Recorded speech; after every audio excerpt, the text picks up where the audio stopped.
Question number 25 part number और find area of the unshaded region. ये जो unshielded reason है इसका एरिया आपको फाइंड आउट करना है।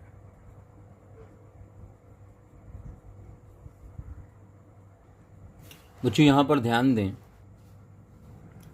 ये जो डिज़ाइन हमने कंप्लीट कर दिया, ये शेडेड रीजन था यहाँ पर,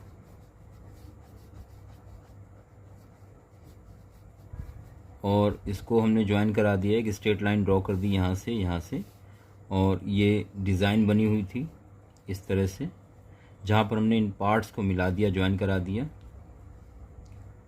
और पूरी जो लेंथ है यहाँ से यहाँ तक 14 थी, ये 3 है और ये 3 है, तो 3 3 6 माइनस हो जाएगा, 14 में 8 बचेगा, तो ये आपकी 2 2 2 2 ये 8 हो गई। और इसी तरह से यहाँ पर अब इस अनशेडेड पोर्शन का आपको एरिया निकालना है।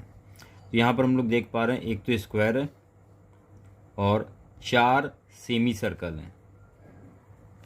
तो यहाँ पर लिखेंगे area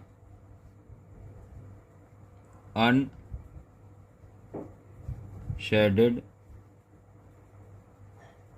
portion is equal area of square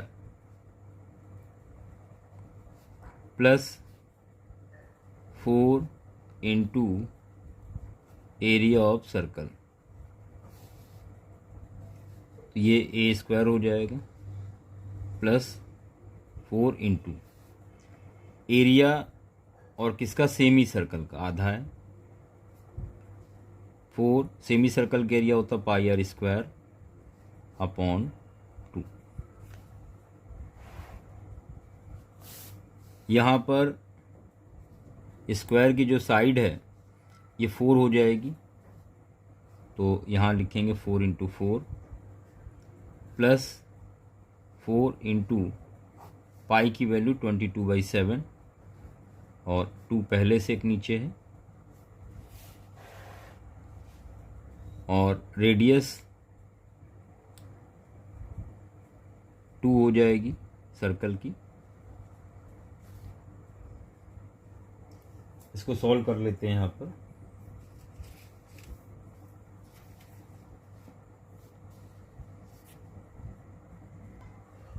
यह आंसर को पाई के फॉर्म में रखा जा सकता है।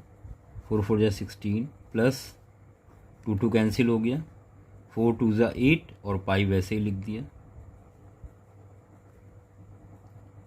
तो फाइनल आंसर आ गया आपका 16 प्लस 8 पाई और सेंटीमीटर स्क्वायर। क्योंकि पाई की वैल्यू नहीं दी गई थी इसलिए हमने पाई की वैल्यू उसी फॉर्म में फाइंड आउट कर ली, और यहाँ 22/7 की जगह भी पाई कर देते हैं।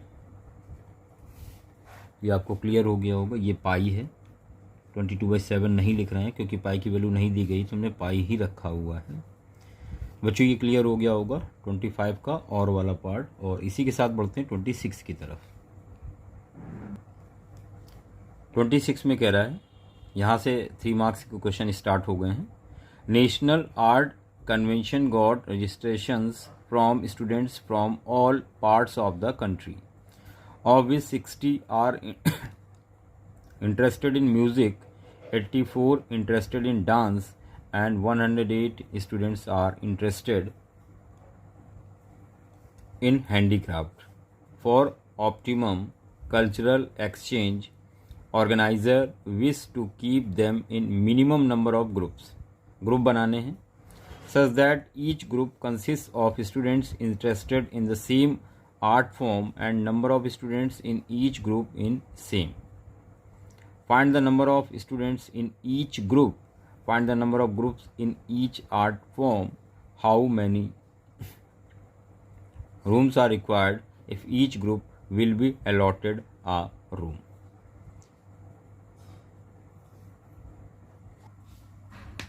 तो म्यूज़िक में 60 स्टूडेंट्स ने पार्टिसिपेट किया है, डांस में 84 और क्राफ्ट में 108। बच्चों इनके ग्रुप बनाने हैं। अब आप ध्यान दें, ग्रुप इनके बनाने हैं, तो यहाँ पर एलसीएम फाइंड आउट करें या एचसीएफ फाइंड आउट करें। और इसमें लिखा हुआ minimum number of group, minimum कम से कम नंबर ऑफ ग्रुप बनाने हैं। अब यहां पर आप ध्यान दें,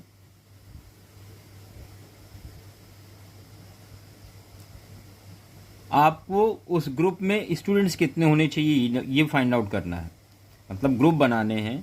अब ग्रुप में नंबर ऑफ स्टूडेंट्स कितने होने चाहिए, सबसे पहले आप वो पता करें। तो नंबर ऑफ जब ग्रुप बनेगा, नंबर ऑफ स्टूडेंट्स आपको फाइंड करना है, तो आप खुद समझ सकते हैं उस ग्रुप में जो नंबर ऑफ स्टूडेंट्स होंगे, क्या वो 60, 84, 108 से ज़्यादा होंगे या फिर कम होंगे।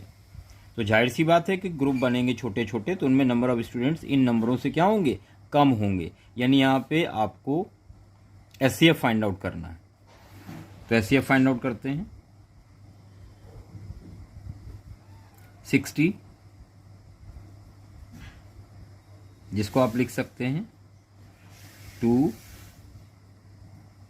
3, 2, 5, 84,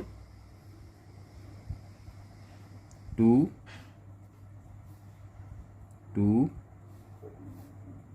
3 और 7, 108, 2, 54, 2, 3, 3 और 3। चेक कर लें। 60, 84, 108। एचसीएफ बच्चों, एचसीएफ जो सभी में प्रेजेंट हो, 2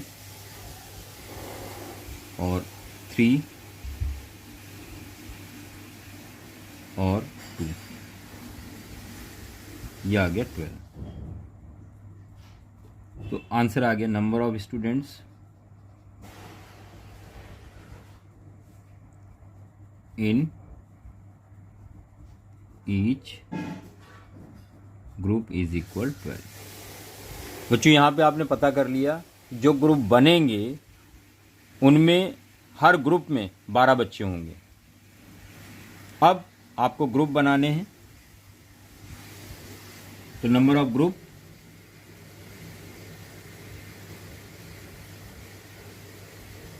किसमें, म्यूजिक में। टोटल 60 बच्चे हैं और 12 बच्चों ग्रुप बनाने हैं। ग्रुप बनेंगे जाके 12 5 ग्रुप बनेंगे। ये समझ में आ गया होगा आपको। और इसी तरह से नंबर ऑफ ग्रुप डांस में, तो टोटल बच्चे 84 हैं, डिवाइडेड बाई 12 यानी 7 ग्रुप बनेंगे। और नंबर ऑफ ग्रुप ये हैंडीक्राफ्ट में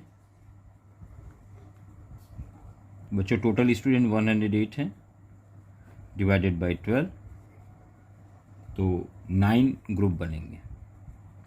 अब आपसे पूछा है नंबर ऑफ रूम कितने चाहिए, तो 5 ग्रुप ये हैं, 7 ग्रुप ये हैं, 9 ग्रुप ये हैं। इनके लिए रूम चाहिए, सबको ऐड कर देंगे, नंबर ऑफ रूम्स आपको पता चल जाएंगे। यहाँ पर आप लिखेंगे नंबर ऑफ रूम्स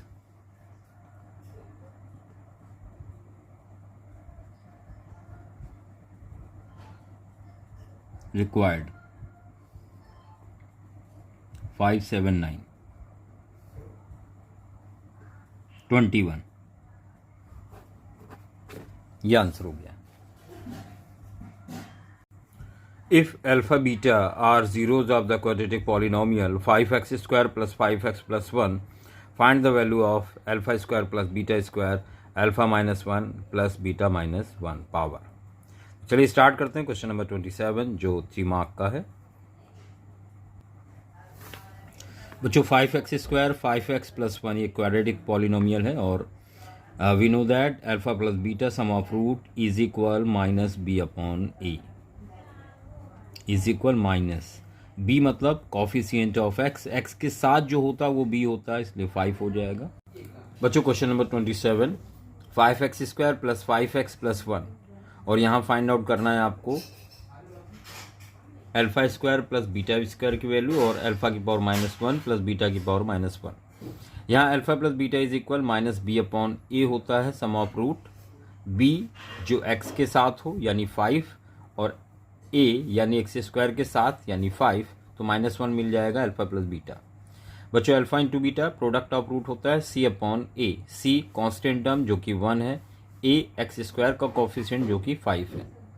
अब पहले पार्ट की बात करें तो आपको फाइंड करना है alpha square plus beta square की वैल्यू।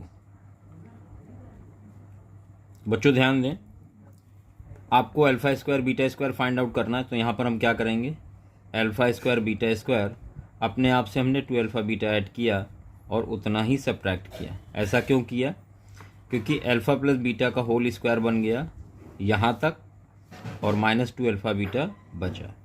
अब ये सारी वैल्यूज़ आपके पास हैं, alpha plus beta -1 whole square हो जाएगा, -2 अल्फा बीटा 1/5 होगा,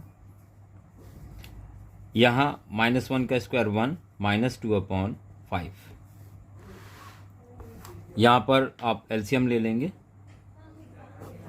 5 -2, तो ये आ जाएगा 3/5। ये देखिए एक आंसर आपको मिल चुका है 3/5। सेकेंड पार्ट जो है बच्चों वो है अल्फा की पावर -1 और बीटा की पावर -1, इसकी वैल्यू पता करनी है। इसको आप 1/अल्फा लिख सकते हैं और 1/बीटा। यहाँ एलसीएम ले लेंगे अल्फा बीटा, ऊपर आएगा बीटा प्लस अल्फा। आपको दोनों की वैल्यू पता है, alpha plus beta find out किया था आपने -1 और अल्फा बीटा 1/5। कुल मिला के यहाँ से 5 ऊपर जाएगा तो आंसर आएगा -5। ये दूसरी वैल्यू आपने फाइंड आउट कर ली है। बढ़ते हैं नेक्स्ट क्वेश्चन नंबर 28 की तरफ। The sum of 2 digit number and number obtained by reversing the digit is 66।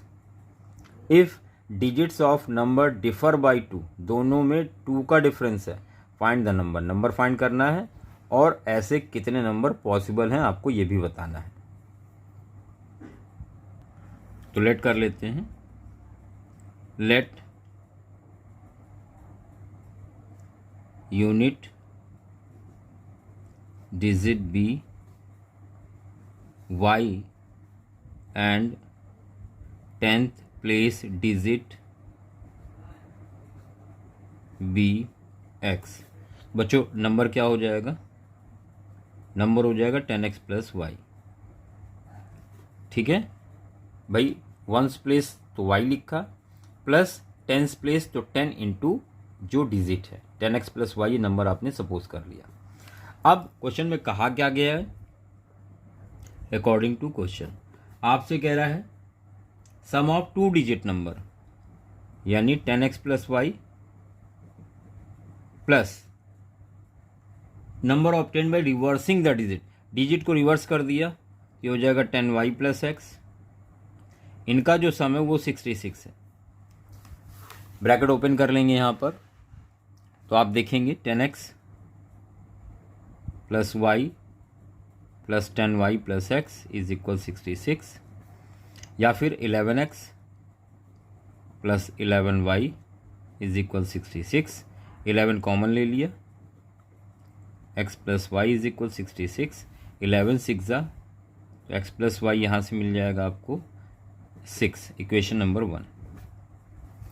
Again according to question आपसे कह रहा है डिजिट में डिफरेंस जो है वो 2 का है, यानी x माइनस वाई ये आपका 2 है। दोनों इक्वेशन को सॉल्व कर लेते हैं एलिमिनेशन मेथड से।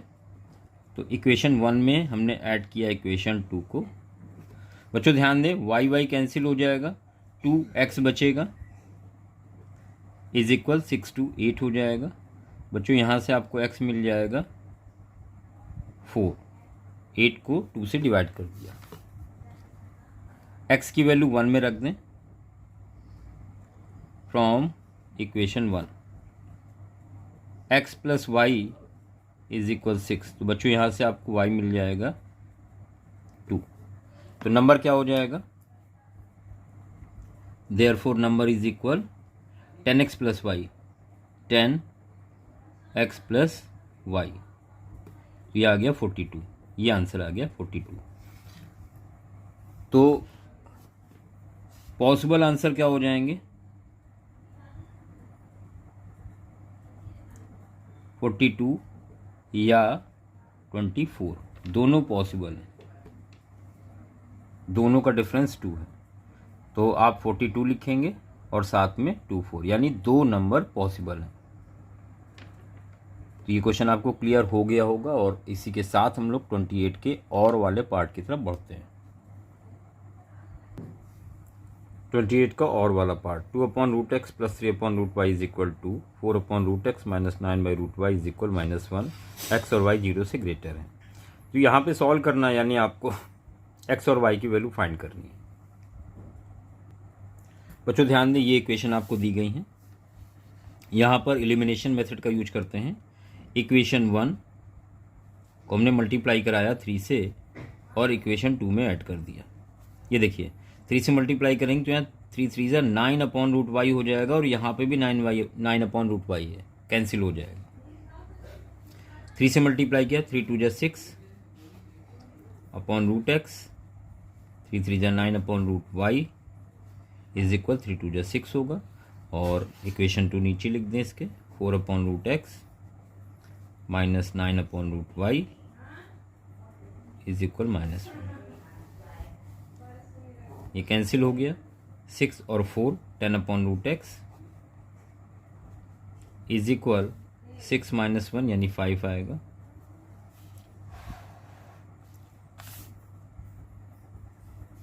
तो 5√x इज इक्वल 10 हो जाएगा, क्रॉस मल्टीप्लाई किया, 5 2 ज़ा on squaring both side we get. जब दोनों तरफ स्क्वायर करेंगे तो यहाँ रूट हट जाएगा, x बचेगा और 2 का स्क्वायर 4। तो एक आंसर देखिए आपका आ गया है, x इज इक्वल 4। अब x की वैल्यू जो 4 है इक्वेशन 1 में रख दें तो दूसरा आंसर भी आसानी से मिल जाएगा। फ्रॉम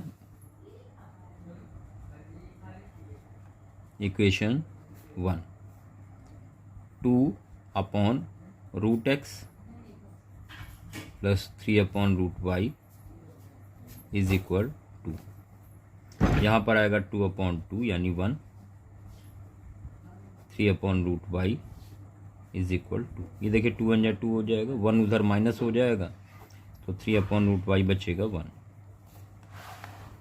क्रॉस मल्टीप्लाई कर दिया तो √y आ जाएगा।